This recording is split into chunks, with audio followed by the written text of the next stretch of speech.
What is up, Impact Nation? Welcome to another episode of the Anthem of Impact Wrestling Show special redemption review show. Just go ahead and give you some quick overall thoughts of last night's pay-per-view. I thought it was actually a really well done show. Some things that kind of stick out to me that I haven't really so far heard too many people talk about, which is kind of, it's a little funny to me that people haven't really been talking about this and pointing this out as much, because one of the things that TNA Impact has always been known for, especially on pay-per-views, they've been known for having screwy finishes, right? For having people come in, if people are going to debut, it's debuting, causing a disqualification in a match, or causing somebody else to win, or something like that. Case in point, last pay-per-view, I think it was the last one, Bound for Glory, where Alberto El Patron re-debuted, came back after a suspension, and caused there to be the match to be thrown out at the end of the night.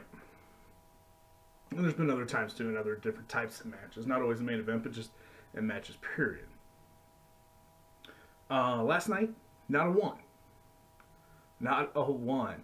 I mean, you could say, Braxton got in it, obviously, but we all knew that was going to happen. That's part of the story. So that kind of gets pushed to the side a little bit.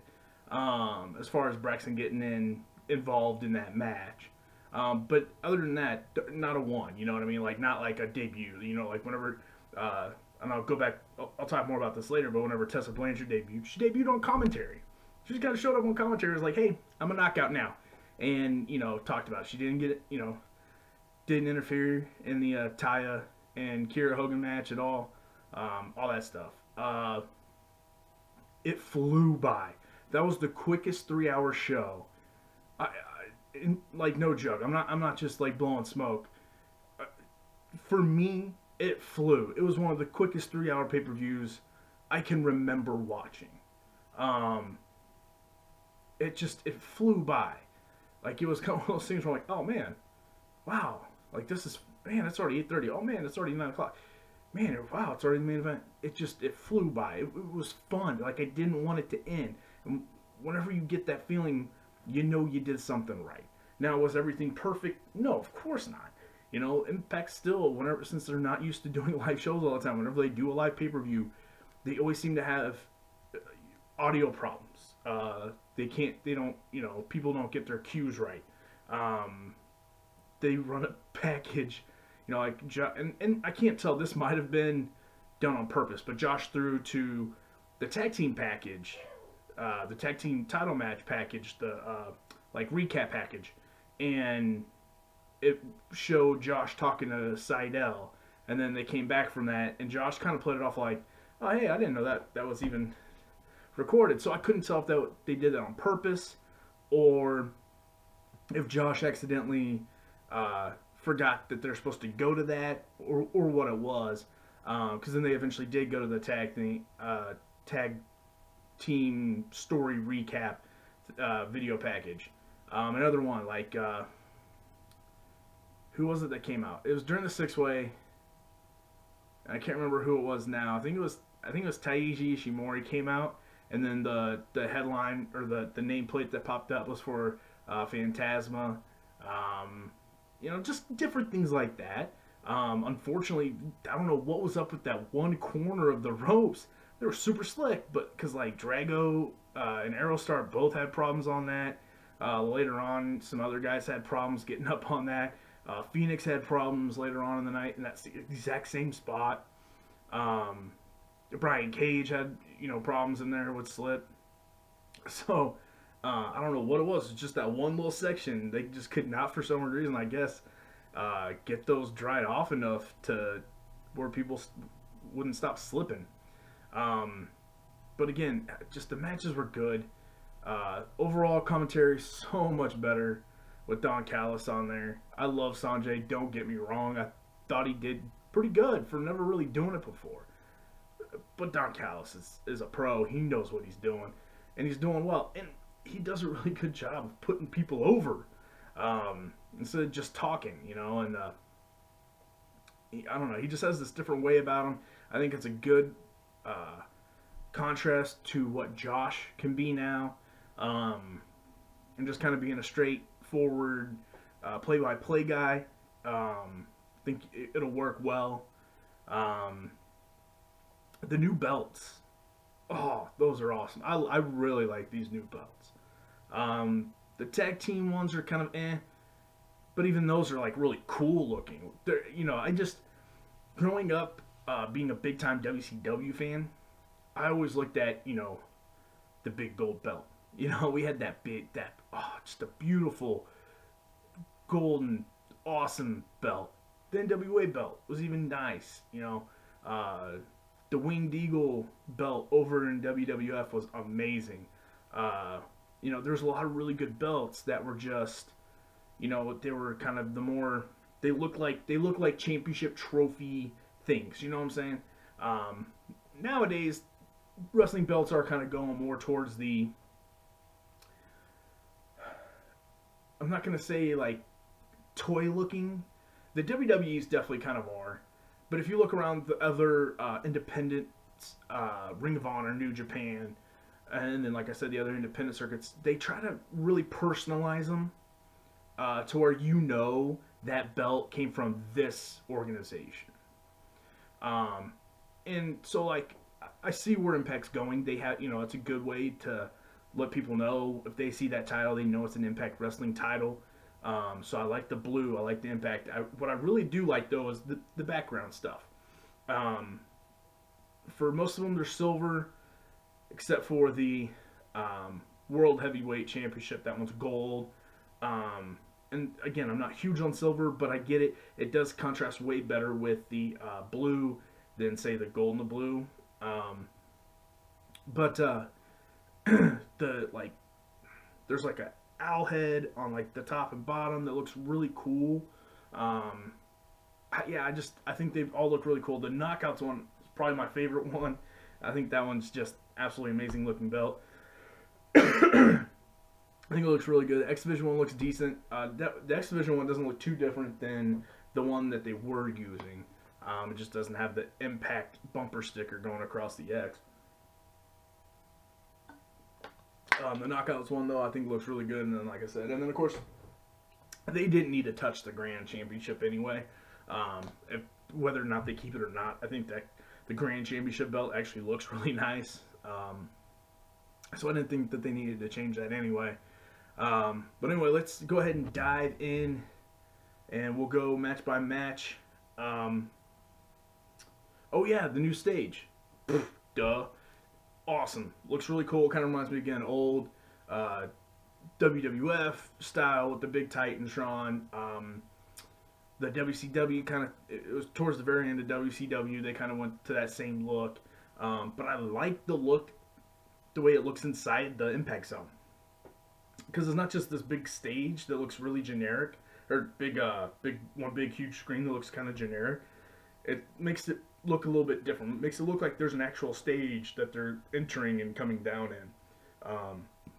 And I like the way that the graphics, they can play with the different graphics. The two on the sides compared to the one that's playing in the middle can be a little different. I like it. It looks good. It makes all the entrances look different and kind of, you know, I'm not going to say it makes them look like a big deal because it doesn't really do that, but it kind of makes it seem more legit kind of thing. I don't know. It's kind of hard to explain what I'm trying to think of here, but overall, I like it. All right. So, we will start off. The first match of the night was Aerostar versus Drago, the Lucha Underground match. Now, my prediction was Aerostar. I'm going to go through them like this. I'm going to tell you guys what my prediction is. I wrote my predictions down right here. If you guys think I'm cheating, go ahead. Look back. I saw my preview video up. Go give it a look. But no, my prediction was Aerostar. And, man, of course I got this one right. So, I started off the night 1 for 1, 1 out of 1, and man, just this was a good fun match. Again, what sucked was there at the end. It got botchy because he kept, slipping on that spot that gave other people problems the rest of the night. And it did kind of look like Aerostar might have kind of tweaked his knee or something in his leg on one of those slips. But I thought it was a really good match. Again, Aerostar just has got some amazing, crazy moves. The crowd seemed really into it. Definitely giving them those Lucha Underground a chance. Just overall, man, Drago giving some nasty looking super kicks. And, just super fun, super entertaining. Something that you want out of that first match of the night. Just fun, entertaining. Didn't have to think too much into it. Didn't have to know a story to enjoy this match. It was just fun seeing two really good luchadors go at it. And it was fun. So, good. Now, like I said, I'm 1 for 1. Then the next match ended up being the Tag Team Championship match. LAX versus Drake and Scott. Eli Drake and Scott Steiner. My prediction was LAX. I was wrong. So now I'm 1 for 2. And, I think they did a really good, interesting story. And the fact that Josh kept mentioning, well, who's this King? I want to know who King is. I have a feeling we're going to find that out very soon, probably. Maybe tonight at the tapings, we'll find out who King is. So, there's an not even going to try to say that word again, because I'm messing that up. So, there's some foreshadowing there. We're going to get somebody new. And his name's going to be King. Who was that? I don't know. But we're going to get somebody new. Because there's a reason why Josh kept bringing up that guy's name. We're going to find out. The story should be good. Where does the story go? Does this now take LAX out and move them on to another tag team that might also be debuting? That's who took out Konnan. Was it Drake and Steiner that took out Konnan? Is it somebody that they hired to take out? We don't know. So maybe we're going to get several new guys debuting here. I think these set of tapings really good. But again, they did a good job. Going to the LAX clubhouse, telling that story right before the match started was really good. Because now we know, okay, so now LAX isn't all there. They're really worried. Their mind's not in this match. They're overly emotional. And all this stuff. Then we actually get to the match. Again, they're still showing that emotion. They're still telling the story. And they're telling the story throughout the match. And Santana is amazing.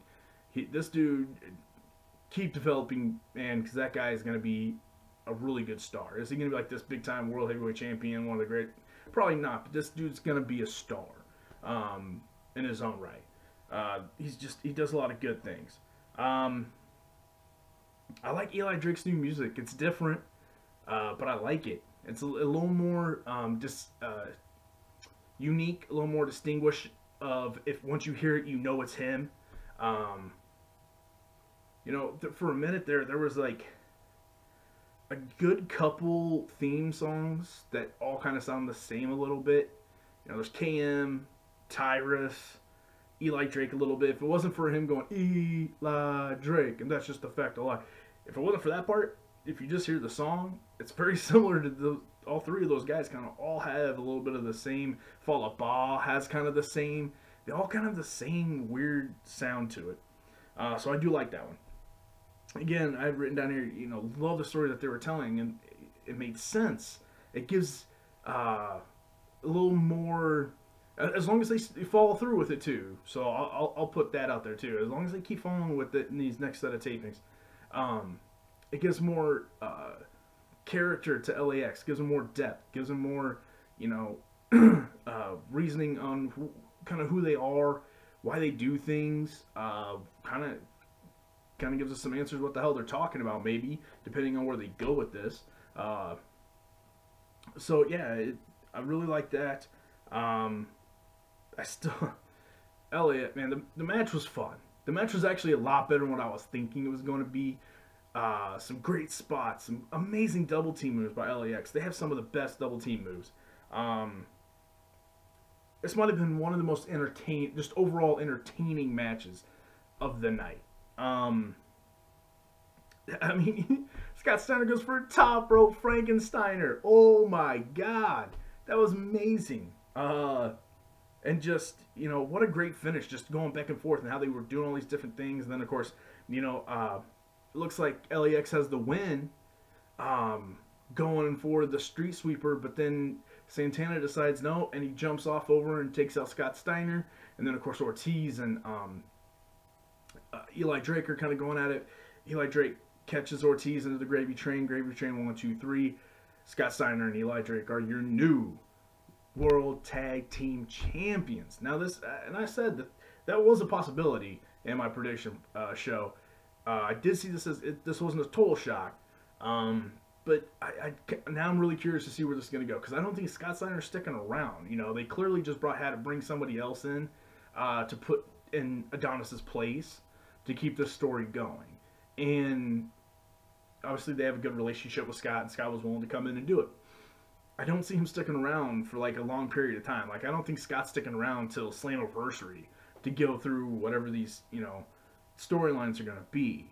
So it's going to be interesting to see where they go with this. I mean, I could be totally wrong about that. I just don't see him sticking around till July 22nd.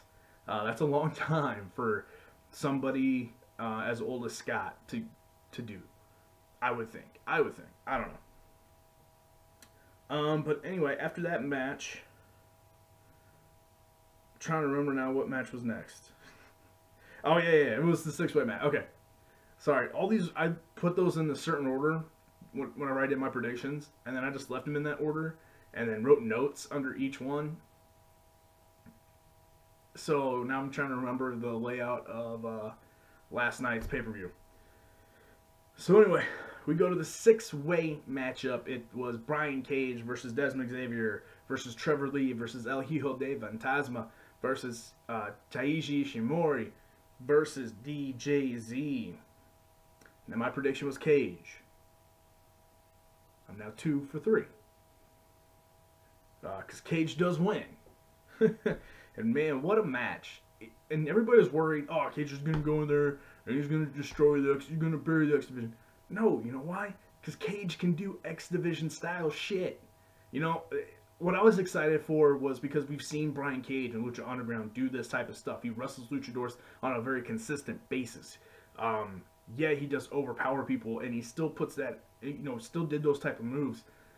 But I want to get back to the X Division of no weight limits. It's about no limits, right? And Brian Cage can be that guy that can still go, he can go win an X Division championship. You know, if we really want to make that X Division championship back the way it was. You know, whenever Samoa Joe was holding on to it, whenever guys like Kurt Angle held on to it, Rob Van Dam held on to it. That is what made the X Division special. Because, yeah, it was about kind of the more the high flyer style wrestling. But it wasn't about whether or not you were a cruiserweight. And that's kind of what that championship has turned into. It's turned into our own little cruiserweight division. And while cruiserweights are great, and I love cruiserweight wrestling and luchador wrestling and all that type of stuff, man, we're getting to a day and age where wrestlers of all shapes and sizes can do all things, because athletes are phenomenal nowadays. It doesn't matter what size they are. A lot of these guys can do this stuff. And that X Division can become that really important championship again if you start infusing guys like Brian Cage that can do this, like El Hijo de Fantasma, who's also a big guy. He's a bigger dude. You know, he's not like a typical, you know, Seidel, AJ Daniels, Chris Sabin, Petey Williams, you know, Alex Shelley, you know, statured person. He's a bigger guy. Not a whole lot bigger, but he is a bigger guy, taller guy, you know, more muscular guy, stuff like that.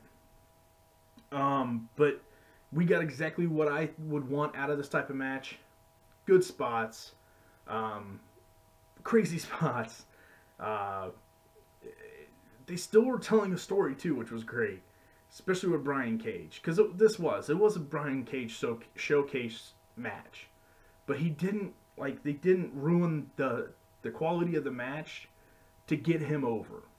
They still let everybody else get their stuff in. They had the one spot where they all ganged up on Brian Cage, and Cage had to, powder out of the ring. A bunch of near falls, a bunch of finishers, a bunch of fun stuff, a bunch of crazy things, a bunch of hilarity out of Trevor Lee. Just a lot of good things. And it was just, again, another really fun, entertaining match. And man, Brian Cage's finisher move. Ooh, that was scary. The way he just did that, and oh man, I was like, ooh, I was okay. Like that was my first thought. Man, I'm pretty sure it's done to Desmond Xavier, and just just the way it looked like his head just went straight down, like he didn't have much room of cushion to tuck his chin and roll into that bump. But again, just super scary finisher. But it was really good. I think it did what it needed to do. Number one, showcased Brian Cage and got Brian Cage over as even a bigger monster as anything, because he can adapt and he can do any style of wrestling that he needs to do to win. And two, I think it just showed you the super talent that Impact Wrestling has right now. And because everybody shined. Everybody had their chance to do something that wowed the crowd. And so everybody shined. And nobody looked like they were just manhandled, which is good. Thought it was just really good. Again, fun match. After that, I believe we got the Kiera Hogan versus Taya Valkyrie match. Again, Tessa Blanchard debuts. Awesome. Yes. Tessa Blanchard. I'm super excited about Tessa Blanchard being an Impact and being a Knockout. She is amazing. She is very, very good. I haven't really seen too much of her as far as like cutting promos and stuff. I thought she did a really good job on commentary, being on the mic and really conveying what kind of character she's going to have. So that made me happy. I've seen her a lot wrestle in the ring though, and she is really good. If you guys want to see a really good match, search for Wrestle Circus and search the match where she had with Brian Cage. Yes, you heard me correct. Tessa Blanchard versus Brian Cage at Wrestle Circus. It didn't happen that long ago. It should be up there because it's been regarded as like one of the better matches of the year so far, especially on the independent scene.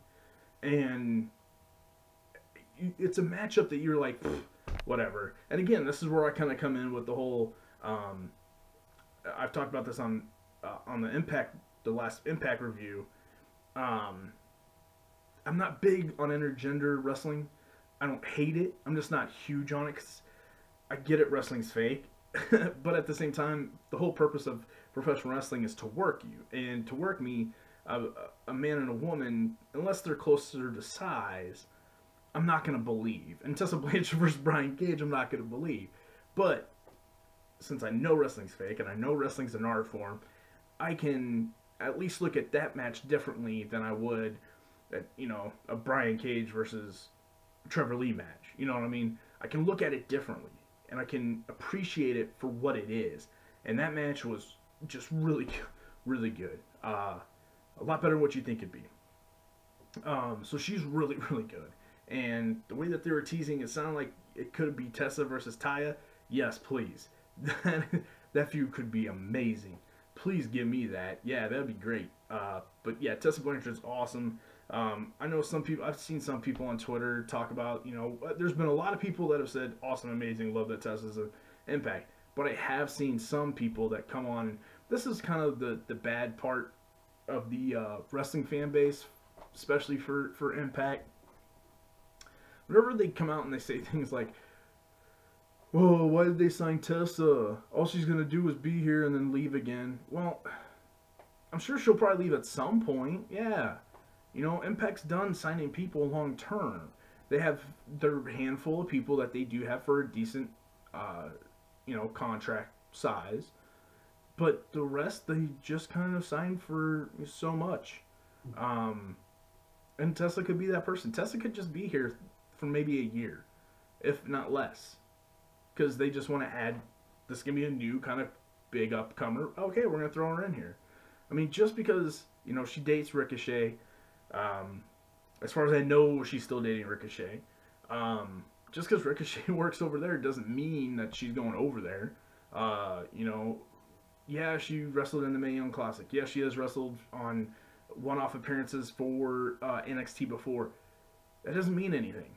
If they were wanting to sign her, or if she would have already been offered, or that's where she wanted to be, she would have signed already. Because she has all those connections. So that signing would have already happened. So why can't we just enjoy the fact that Impact went out and signed for however long one of the best female wrestlers out there right now. And she's going to be an Impact. Because right now, for the time being, for the immediate, present, future, people are talking about Tessa Blanchard and Impact. They're not talking about, oh, wow, did you see Tessa Blanchard sign with Impact? Yeah, she's going to be gone in a month. Nobody's saying that. Everybody that that Impact Wrestling, the company Impact Wrestling is trying to bring in new viewers. This helps. Bringing in Tessa Blanchard helps because now people see, oh, well, she's kind of a respected, wrestler on the independent scene, one of the bigger stars, kind of considered one of the cool wrestlers, right? And if she's wrestling now in Impact, if Impact can get somebody like her, maybe Impact's changing. And people will now tune in. And I've seen it all the time on Twitter. People saying, wow, I finally gave Impact a shot tonight. You guys have me hooked. I'm back watching. Or now I'm watching for the first time ever. I'm seeing that a lot. And that's awesome. That is so good that Impact will do this. That Impact's being successful like this. And people like Tessa Blanchard is going to help no matter how long she's going to be there. But let's get into the actual match. It was, again, a very good match. The one downfall was the fact that since Tessa was talking so much and they were talking to Tessa about Tessa, it kind of takes away from the match a little bit because they're not concentrating on the match. But for the parts that they did pay attention to, if you can kind of keep yourself from being distracted from the commentary and actually watch, it was a good match. Taya kind of went through her whole, I'm the bigger person, kind of dominated the match for a minute. Kira kept having her hope spots and trying to come back. She had a couple really good moves. I'm growing big time on Kira Hogan. I think she is really good. Just the more I'm watching her, I'm seeing more of what she can give in the ring, and she's really good. Now let's just see what she can do character-wise and promo-wise and all that. But yeah, Taya basically does finally kind of regain control, dominate the match again, gets the win, and again, just another good match. After that, we get the X Division match, I believe. Well, that's the one I'm going with. Oh yeah, so the Kira Hogan one, excuse me, that wasn't announced, so I didn't pick a winner on my prediction show. But I will say this: I'll give myself like a little star because I said, I don't know why, I just feel like they're gonna add one more match, either like the day of or the day before, and it's probably gonna be a knockout match because, again, you have this amazing knockout locker room. How are you just gonna have one match? You gotta have two at least. And I feel the reason why this got kind of put off until the day of, or the day before, is because I think this was supposed to be Taya versus Rosemary, and probably the actual real blow-off match.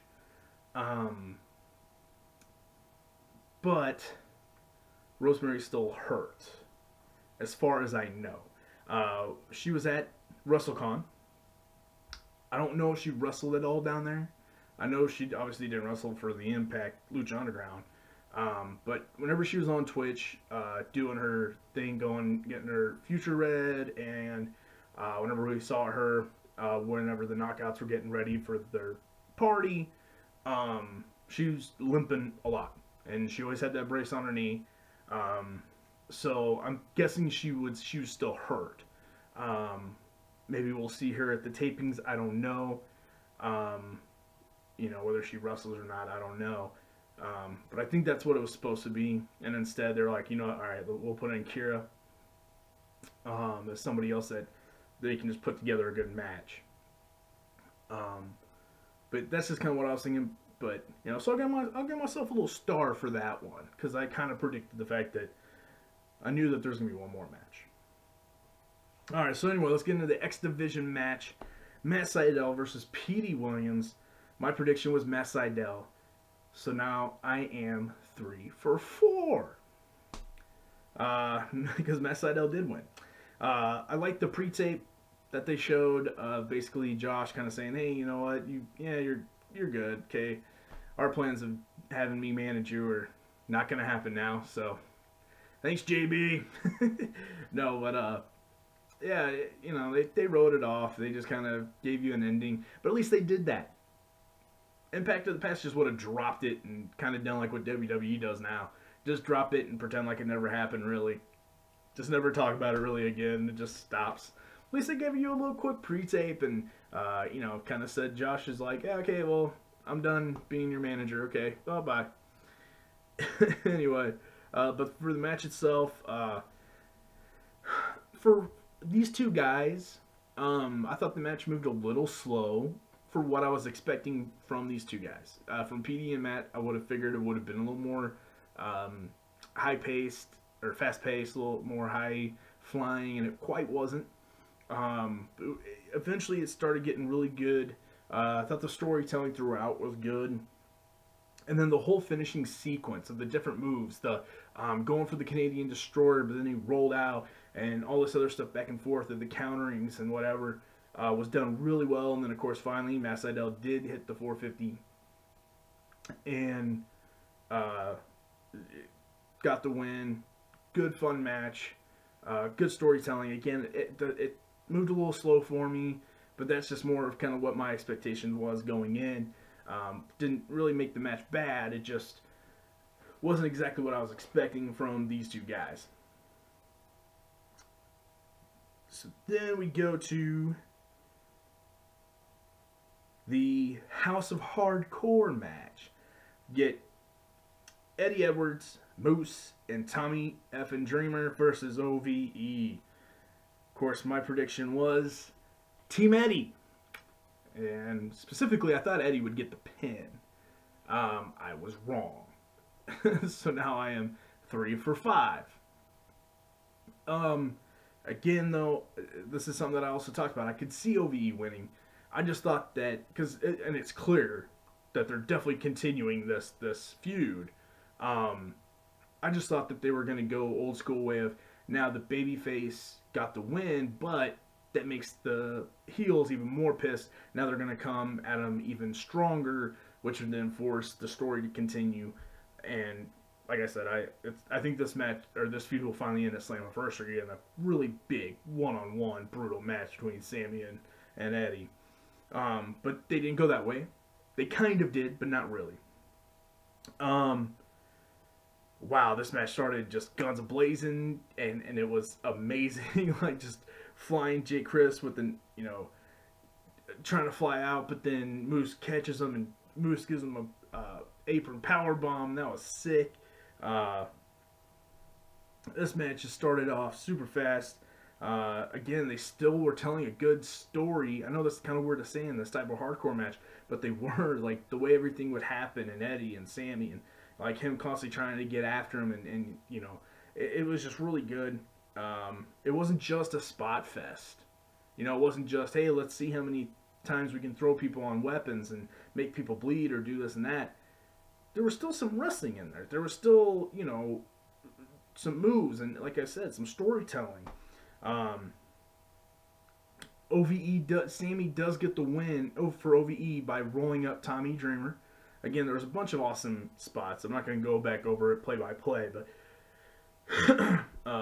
OVE does get the win. Sammy gets the roll up on Tommy Dreamer, which then, of course, just makes Eddie just blow up. Eddie starts attacking Sammy, taping him up, just bloodying up Sammy Callahan. Bad, man. That was bad. And then they did the whole thing where, like, Eddie's gone just nuts. And, the ref's trying to stop him. He's hitting the ref with the kendo stick. Tommy Dreamer keeps trying to tell him, hey, man, just settle down. You're good. You don't need to keep doing this. And, of course, then he would push Tommy Dreamer to the side and all this stuff. And then finally, Alicia, his wife, runs to the ring. And, of course, though, this is pro wrestling at its greatest. If you have somebody that's super mad and you just saw him push down Tommy and refs, and he's already he's had to now had Jake and Dave Chris both come back from behind and try to turn him around real quick, so now he's thinking he's getting attacked by everybody. Why would you then come down and the first thing you do is run up behind Eddie and try to turn him around? Instead, a smarter person, a logical person, would run in, run around the ring, get in front of him, and go, Eddie, stop. But instead, it's the wife comes in, touches Eddie on the shoulder. Eddie's like, get off me, swings the kendo stick around, doesn't realize it's his wife, and hits his wife in the face with the kendo stick. This was actually done really well. The way Tommy sold it, the way the commentary team sold it, the way that the EMTs came out and actually really did sell it well, because they didn't look like your typical, like, really bad acting looking EMTs. They were actually dressed in scrubs. They kind of looked semi-realistic. And they might have used real EMTs and just been like, hey, listen, there's going to be this one spot. This is going to happen. We're going to have you guys run out. We'll pay you. You guys come running out. Pretend, do your thing. Pretend like she's actually injured. Do your thing. Blah, blah, blah. It was done really well. Great storytelling, like I said, with this situation.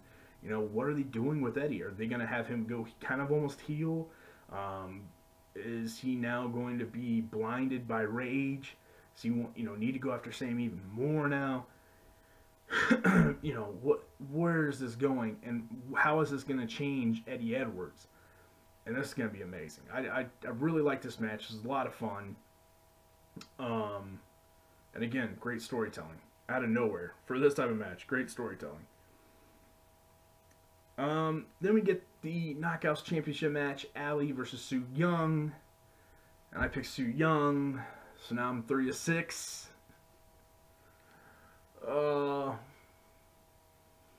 I'm batting 500. Which in baseball is good. And predictions for this, it's not.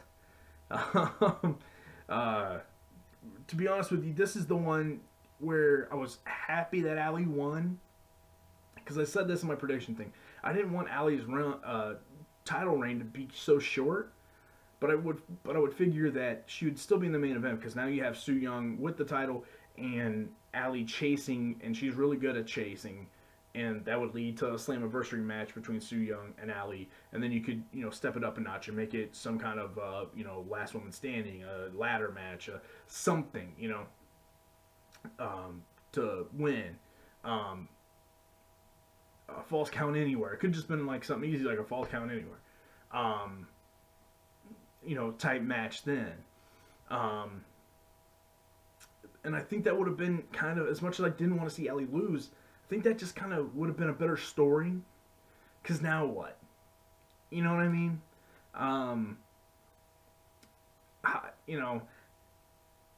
The match was good. The match was fun. Sutter kept getting involved. Braxton Sutter kept getting involved. I think everybody kind of saw that coming.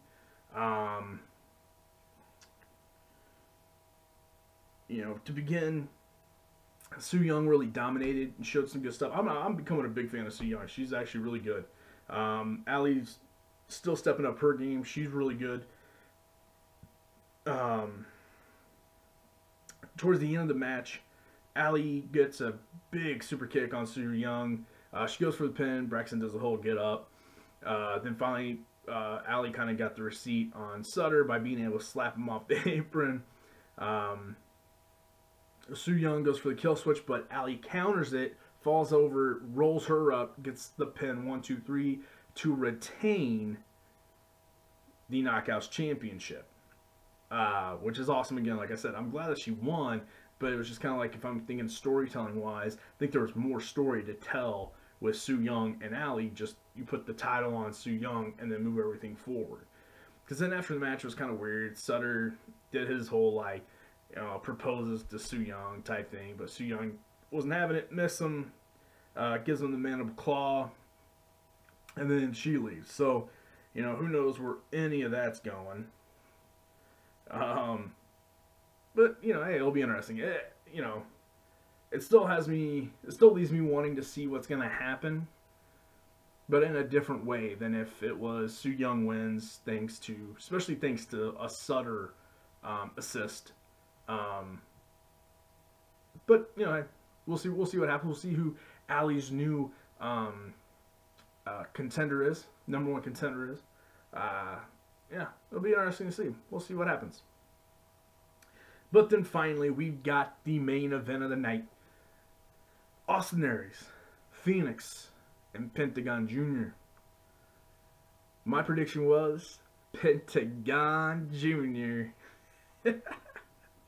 Man, was I right. Man, I'm so happy. I would have been just as happy if Austin would have kept it, because I think Austin Aries is a great hood ornament for this company, but I just felt like they needed to do something that was just bizarre and different. And Pentagon is, again, one of the best professional wrestlers out there today, just gimmick-wise, the way he can go in the ring. And we saw that. And just everything about him is just amazing. And this means something different now. This means something different for Impact Wrestling. The match itself was just amazing. Great storytelling. The whole thing just felt like a big-time match. The crowd was actually into this one. Rey Fenix is so good.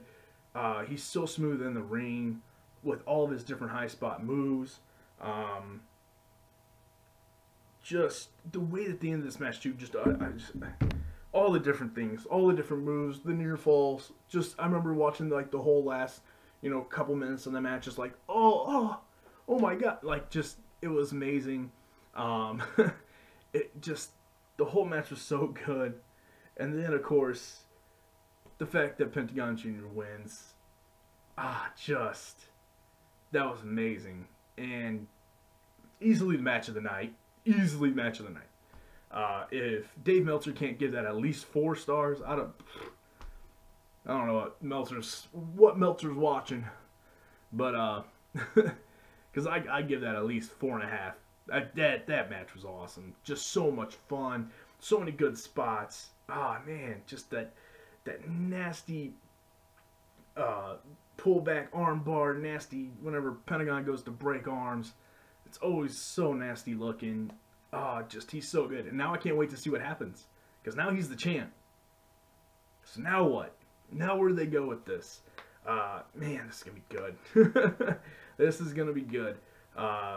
Cannot wait to see these tapings, how they'll pan out. Unfortunately, it's in Orlando, so shit's going to get spoiled like no other, because that's what happens. Whenever the tapings were in Canada after Bound for Glory, didn't really hear much. Maybe one or two things. Didn't really hear much. Orlando, you hear everything. And, and I get it, Impact's even, at least this last set of tapings, they were trying to kind of get ahead of the dirt sheets, and they went ahead and spoiled some things themselves. So we'll see if they try to do that again with these set of tapings or not. But man, I'm going to try my best not to see anything. I never click on anything that says, like, hey, spoiler, this happened. Click here, obviously, to see the actual details. I never click on it. Like, I don't want to click on it. The only time things get spoiled for me is whenever people don't do that. People are, like, just in the ring, and they take a picture or a video, and then they just post it, so then it doesn't matter what you're doing. If you're on Twitter, and you're sitting here just, like, scrolling through, you're like, oh, what the, gosh dang it! Fuck! I didn't want to know that! But, so I'm going to do my best not to see, guys. That's the one thing I miss about live wrestling. That's one thing, good thing about like with WWE is you never know what's gonna happen that night because it's live. Nobody does know. That's what made the Monday Night War so great, especially once WWF went live with WCW. Nobody knew what was going on. It was back and forth. It's crazy. Anything could happen. And yeah. But anyway, you know, you can only do what you can. Hope everybody else really enjoyed it. Hope everybody enjoys this video. If you did, please hit the subscribe button, that notification button, the like button. You know what to do. Go follow me on Twitter at Anthem of Impact and Impact Wrestling, Impact Nation. Until Friday, whenever I do my Impact review. Peace.